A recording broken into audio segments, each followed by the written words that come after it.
మధు పులిహోర ఎలా చేసావమ్మా చెప్తావా? నా స్టైల్లో అయితే చేయలేవు నువ్వు, అసలు చాలా డిఫరెంట్ గా ఉంది. నాకైతే పులిహోరలాగా అనలేదు, కానీ నువ్వు ఎలా చేసావన్నా చెప్పే.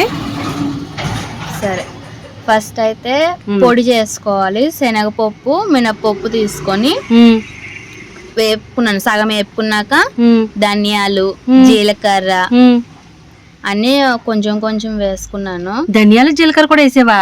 మిరియాలు ఇంకా ఆవాలు అన్ని వేపుకొని, అంటే కొంచెం వేపుకున్న తర్వాత మళ్ళీ మెంతులు వేసాను. మెంతులు, నువ్వులు, ఎండుమిర్చి అన్ని వేపేసి పౌడర్ చేసావా? అన్ని దోరగా వేపుకొని మంచిగా. అసలు పులిహోర నేను ఎప్పుడు అసలు ఇలా చేయడం చూడలేదు మాది. నేను ఫస్ట్ టైం చూసే చేసింది, నేను యూట్యూబ్ లో చూసి చేసాను. అంటే ఇవన్నీ పౌడర్ చేసి కలిపితే మరి మనకి కంది పౌడర్, శనగపప్పు పౌడర్ అన్నం లాగానే ఉంటది కదా, నాకు అలాగే కొట్టింది. మరి ఏమో కరివేపాకు కూడా వేసుకొని వేపుకొని ఈలోగా అన్నం ఫస్టే నేను వేడి వేడి అన్నం చల్లారి పెట్టేసుకోవాలి. పసుపు, నువ్వుల నూనె వేసుకున్నాను, ఇంకా కరివేపాకు ఫ్రెష్ వేసుకొని కలిపి పెట్టేసి చల్లారి పెట్టుకున్నాను. తర్వాత నువ్వుల నూనె వేసుకొని పల్లీలు వేసి వేపుకున్నా. అవి వేగాక జీడిపప్పు కూడా వేసుకొని బాగా వేపుకొని పక్కన పెట్టేసుకోవాలి.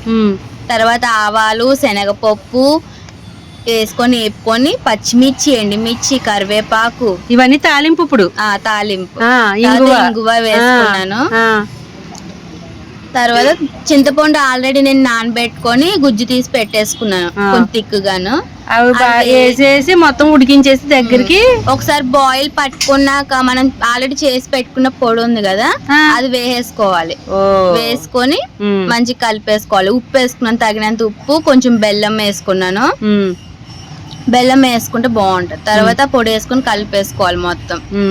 ఆయిల్ అన్నది పైకి తేలేంత వరకు మంచిగా దగ్గరుండి అడుగంటకుండా చూసుకుంటూ కలుపుకోవాలి. ఆల్రెడీ అన్ని చెక్క పడిపోయింది కదా పౌడర్ తోటే. చెక్క పడిపోయినా నూనె పైకి తేలేదాకా మంచి దగ్గరుండి ఉండాలి. అది కలిపేవు, అందుకే అది పులిహోర కాకుండా సాంబార్ ఏదో పౌడర్ అన్నం లాగా ఉంది. అది నేను కనిపెట్టేసి నాకు అదే చెప్తున్నాను కదా, పులిహోర అంటే అది వేరు మధు, ఇలా కాదు అసలు పులిహోర చేసేది. కానీ ఒక ఛానల్లో నేను ఆ పంతులు గారిని గుళ్ళో స్టైల్ ఎలా చేస్తారని పంతులు గారిని కనుక్కొని మరి చేశానండి అని చెప్పిందమ్మా.